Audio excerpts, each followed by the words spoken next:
Hey, it's Ryan Thomas, and welcome to Life of Significance, where we step out of the struggles and into the impact that we can make. And on today's show, we're talking about how to find your identity during emotional trauma. You know, when we have rejection, when we have deep emotional pain, whether it be divorce or loss or parental alienation, it sort of consumes us and it makes us define who we are as a person, and we want to take back our identity in moving forward. And so today joining me is my co-host Pete Smith. And just for a little backstory on this, at 35 years old, Pete suffered a sudden stroke.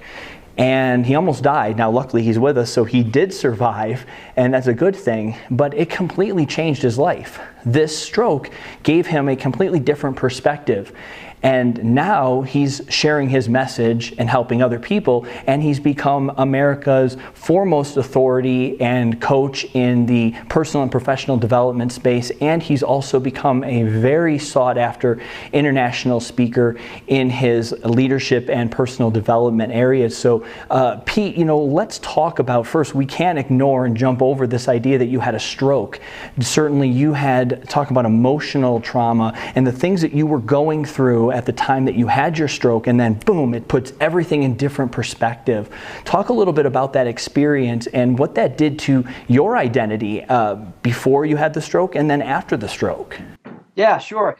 So it was interesting because I was someone that you would never have expected to have had a stroke. You know, I didn't have the typical symptoms. I don't have high blood pressure. I'm not overweight. I wasn't the age. I don't have family history of it. So it was really out of the blue.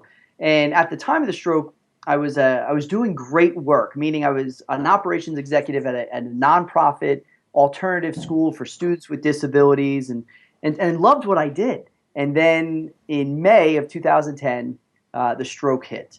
And it just rocked me at my core, obviously, because not just because of that experience, but because of a very specific time frame within that stroke experience was that time when I heard my body begin to shut down. And that's really the moment when I thought, I'm dying right here, right now, because I couldn't stop it. You know, I heard it shutting down, which basically means that it sounds like an engine winding down. That's what I heard, and that's when I thought, you know, this is it. I'm sitting here on my dining room floor because I'd lost my speech and I'd lost my balance, and this was it. And so it was really that particular moment within the stroke is really what dramatically shifted just the way that I think about things, and has propelled me in a very different direction since then. Well, and I think that, you know, when you're faced with this moment, right, and like I say, that instant perspective, here's what I was doing, here's what I thought was important, here was the maybe the day-to-day stresses, even though you're doing well, that you're sort of mired in, and then all of a sudden you have this stroke, and then afterwards you're like, wow, there's so much more to life. Here's my purpose. Here's my path. So talk a little bit about that emotional switch for you, you know, being in this situation that you faced. Yeah, so really interesting. So I'm sitting there thinking, I have about 60 seconds left to live. Like, this is it. And I remember thinking about Whitney, who's now my wife, and she was upstairs at the time. And I remember thinking, she's going to come downstairs, she's going to turn the corner, she's going to see me dead on my dining room floor. Like, what is the impact going to be on her? I thought about my parents, and I remember thinking, what's the impact going to be on them? And which one of my brothers and sisters is going to have to call my parents and deliver the news that I died this morning? You know, and just trying to think about how is all this going to play out. Yeah. And then, clear as day, I remember asking myself a very simple but really powerful question. Did I live? You know, did I live? Did I do everything that I wanted to do? Did I hold back at all? Did I run my race to win? Did I live? Did I change anyone's life? Did I live? And I always find that what's interesting in that moment is never once did I ask myself, were you successful? You know, I didn't really even touch on, hey, are you happy? You know, and I think that's interesting because so much of what society, the messages that society sends us is that maybe our greatest endeavor is somehow to achieve both success and happiness. Mm. And I think that's where we miss the mark. And it's not because I don't think success and happiness are important. It's just that in that moment, I didn't think about that at all. Instead, what I thought about, what did cross my mind was whether or not I was significant. So, in other words, at the precise moment when I thought my life was ending, one of the things that mattered to me most was whether or not I mattered at all. Wow. And so it's really from that moment where I just started looking at things a little bit different. Yeah, it's really an amazing story. And I think that, the important thing is why I think it's great to talk to people like you is like, let's not wait until we have to have some catastrophic event in order to sort of give us a check, bring us that full picture, that big picture view. And that's why, what we're talking about today, right? People that have gone through emotional trauma, things that have become the defining thing of their life. And if you can turn it into a positive, great. But right now, we're kind of trying to help people who are really stuck in the quicksand, so to speak, of that emotion. They're dealing with rejection. They're dealing with being alienated. They're dealing with this pain, and this affects their self-belief, right? This is who they are. Oh, I'm a divorced person. I'm a rejected parent. I'm a failure. I'm unlovable. Nobody wants me. And it's sort of like, that becomes the identity. So how is it that people can start to think about themselves differently when they've gone through this emotional trauma, or even when they're still going through this emotional trauma? Yeah. So what's really interesting, even as you were describing it, is think of the words that you were using to describe how some people, what they may be saying at this point in their lives. For example, everything you just mentioned was, I am X. And the first thing we need to do in terms of looking at how to either reestablish or create a new identity for ourselves is to separate how we feel from who we are.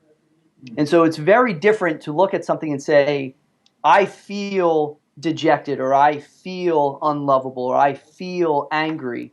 And that makes you human. But it's different to say, I am unlovable, or I am angry. That becomes more part of identity. So the first step in looking at recreating the identity is to take a look at separating how we feel from who we are. So for example, if I were to give you 3 words, let's take feelings, actions, and identity. Most people would put those 3 in the exact order that I gave you, meaning that our actions create our identity. But then we look at, well, what influences our actions? Well, it must be our feelings. So how we feel is how we act, and then how we act forms our identity. And that's how most people operate. But if you look at it, it's very reactive. And what it allows us to do, or what it causes us to do, is ride this emotional roller coaster. And so then we only act a certain way if we happen to feel a certain way, and then we get a chance to say, this is who I am. Imagine what would be different if we were to reverse the order and instead put our identity as our foundation. Our identity is what influences our actions, and our actions influence how we feel. So that's, when you say, I am unlovable, no, you may feel that way. But let's resort back to knowing who you are as an individual. What is your identity? And we have multiple identities that we have going throughout our life in a number of different influences. The family that you're brought up in, your last name, that's an identity. So what does anyone's last name mean to them? I'm a Smith, and when I say that means something to me, and it's based on, what does it mean to be a Smith? And so that's my identity. I'm a wrestler. I may not be competing anymore, but I did it for so long, and I coached it for so long that's part of who I am. That's my identity. And because I make being a wrestler mean something to me, I can fall back on that.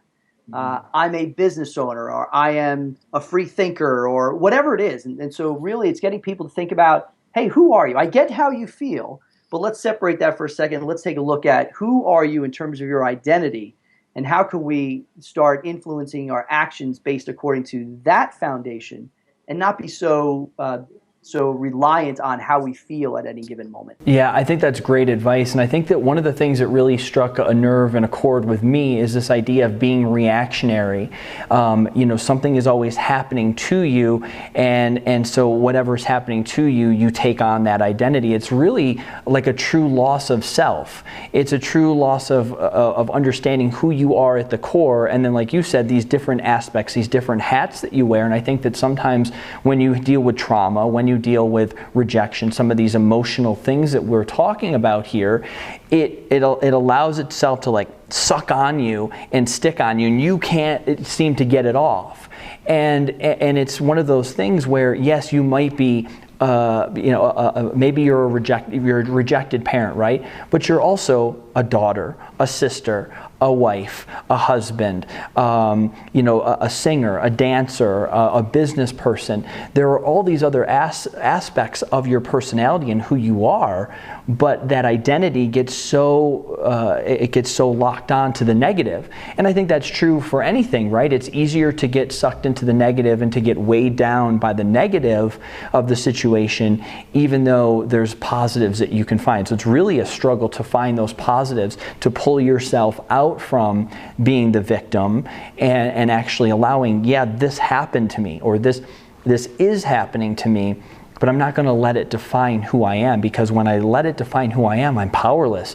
I'm just waiting and hoping that it'll go away, and if it goes away, I'm cured. Or if it goes away, then hey, great, now I can be this person that I truly am meant to be.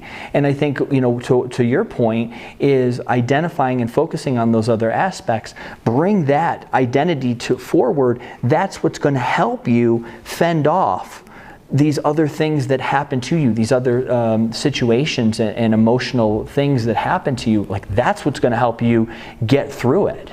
One of the most common words that I hear pretty frequently is this idea that I'm a victim. And here again, it's separating that from, no, I feel victimized, but feeling victimized does not necessarily make you a victim. See, the danger in saying something like, I'm the victim, is that that's the lens that you adopt as who you are. And so that's the type of lens that you'll start to look at things, not just in your current situation dealing with being an alienated parent, but you'll begin to look at, well, if I'm the victim here, I must be a victim elsewhere as well, because that's part of who I am, and that's how we start to see things. So it's crucial that we step back from that and recognize, no, I can feel victimized in any particular area, but that doesn't make me a victim. Now, the other thing about identity is there are a lot of people who will gladly tell you who they think you are. Oh, you are this way or you are that way. And so it forces us again to go back to recognizing, do you know who you are? Because there are plenty of people who will gladly share who they think you are, right? And so it's really important to stand your ground and say, no, this is who I am. And then finally, regarding identity, recognize it's just simply a matter of choice. Right? We always have choice. You choose who you want to be. Choose who you want to become. And even if your identity was such where you're not happy at this point in your life, change it.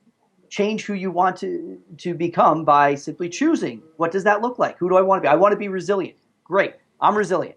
Now we start acting resilient, and then I feel resilient. I'm courageous. Well, because that's who I am, now I'm going to start acting courageous, and then lo and behold, I feel courageous.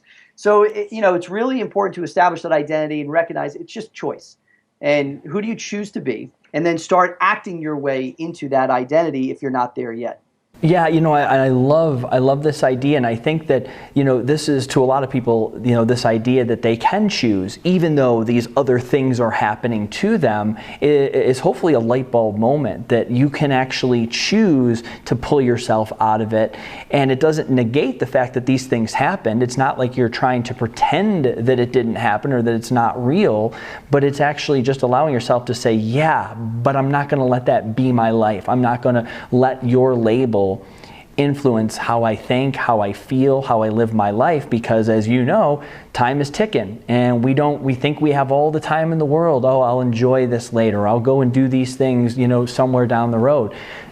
tomorrow's never promised, right? We only have today. Now, when we come back, I want to just talk about the idea, because I think there's a lot of people who are probably listening to this going, this is really interesting, but I got this really bad thing. Like, Pete, I get it. I hear what you're saying. And you and Ryan are kind of going back and forth, but you don't understand. Like, this is really serious to me. So I don't know that it's just as easy as changing. So I want to dig in just a little bit deeper on those people that have very real and valid challenges that they're dealing with, even beyond emotionally. So when we come back, we'll dig into that. Stay with us. We'll be right back on Life of Significance. Do you wish you could understand your alienated child better and how they think? Alienated children are like puppets on a string. In my book, The Alienated Mind, I give a complete breakdown of how the parent is stripped of all influence and completely dehumanized in the mind of the child, and how the alienator can transform a loving child into someone who says and does hurtful, awful things. And I would know because I was that child. Understanding your alienated child better will help you reach them. The Alienated Mind, a new book and audiobook available now. Want specific advice from Ryan Thomas on how to handle your specific situation? Join Ryan's Reunite group coaching call and private Facebook community and get support and guidance from Ryan and others in a safe environment. Right now, for a limited time, you can join the Reunite group coaching calls and community for just $1 a month. And remember, you don't have to go it alone.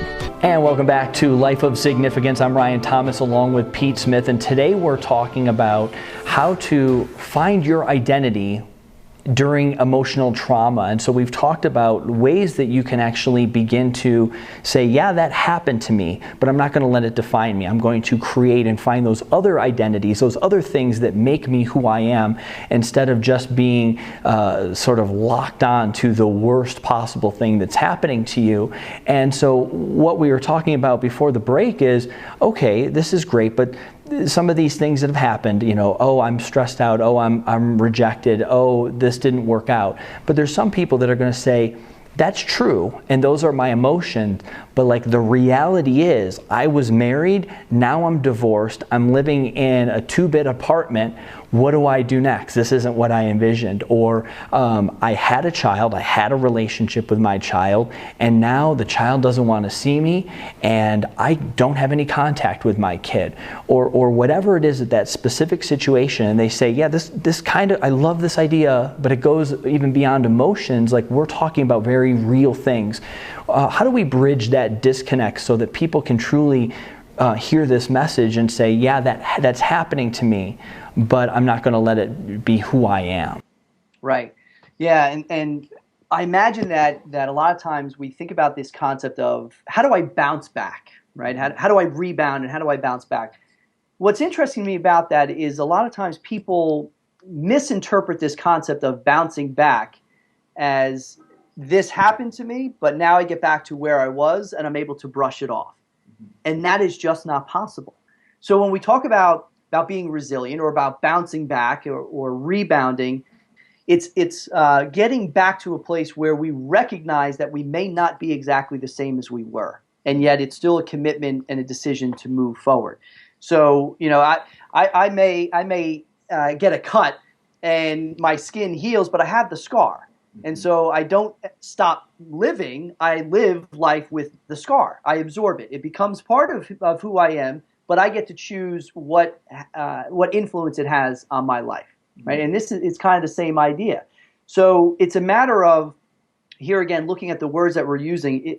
We could say, yeah, I was this way, but this happened to me. Now I'm living, to your point, in a 2-bedroom apartment, and now I can't do anything. Instead, what if we looked at it from a yes and perspective? And that's what bouncing back is all about, is looking at, yes, this happened to me.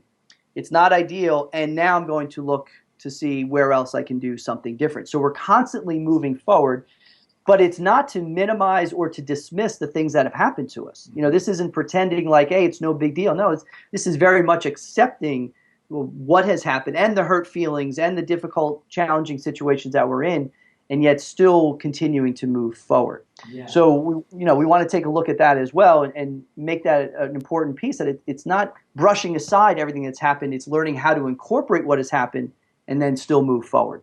It's just really kind of, the word that popped into my head is like owning it. Like, yeah, this happened to me. Yeah, maybe I played a part in it. Maybe I didn't. Maybe something blindsided me, but it happened. I'm going to own it. Try to figure out what I can do. It's like you said, what's next? Okay, now that this happened, now that this situation, maybe I'm even still involved in, what can I do? And the best thing that's going to get you forward is to actually take care of yourself and to rebuild yourself, is to rebuild that self-esteem, that self-worth, that identity that says, you know, I can get through anything. I've been through this. I've been through the fire. I'm battle tested. I can do this now. I can do this and also find ways to be happy and fulfilled, because life is short and I've got to make a significant impact somewhere in life. And maybe it's not in the way that I want it to. Maybe I envisioned something happening, but it's good. But the impact is going to be something over here. Yeah, and that's a big piece of it, is that word how. You know, we have an idea, all right, this is who I am, and we have an idea of how our life is defined. You know, I'm married, and then we're going to have kids, and it's going to be great, and we're going to live happily ever after, because at least that's what Disney and Hollywood keeps telling us we should have, right? Right. And all of a sudden, we get thrown this curveball, and no longer are we not in the relationship that we once were, but now we're alienated from the very people that we care most about. Right, and that rattles us to our core, because partly in our mind we had this vision of what this ideal life looked like. Yeah. And so we've been thrown a curveball and it rattles us, and yet we still need to look at, all right, I can still be that, I can still be a dad, I can still be a father, I still have an idea of what that means to me. What I need to figure out now, my new challenge, is how do I do that? Because how I do it is going to require something different on my part than what I first imagined it to look like. Absolutely. So we don't have to change our identity. We simply have to shift how we go about living our identity out. Yeah, I think that's awesome advice. Before we wrap up, let's just kind of bring it full circle. The big 3 takeaways that you would say that needs to be done when you're dealing with this emotional trauma and you're trying to find that identity. You know, kind of gift wrap it for us as we end here. Separate feelings from identity. How you feel does not mean that's who you are. Let your actions be influenced by your identity, which then will influence how you feel about something. And then ultimately it always comes down to a choice, right? We always get to choose who we want to be at any given moment. We start from there, and what's different is how we go about living out that identity. Outstanding. Pete Smith, thanks so much for joining me here today. And thanks to everyone watching. I hope these insights were helpful to you. Go out there, continue to live. Don't let anybody else define who you are. Chart your own course. Make those decisions. Believe in yourself. Give yourself permission to make those decisions for you, for your identity, and for your life. So I'm Ryan Thomas for Life of Significance. We'll see you next time. Thanks so much.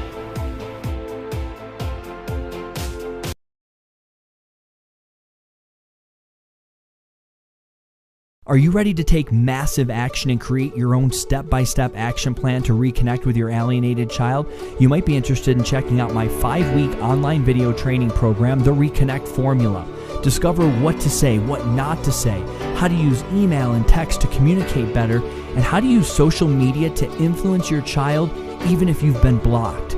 This is the culmination of my experiences as an alienated child who reunited to help you build the relationship with your child again and get one step closer to reconnecting. So go ahead, check out my 5-week online video training program, The Reconnect Formula.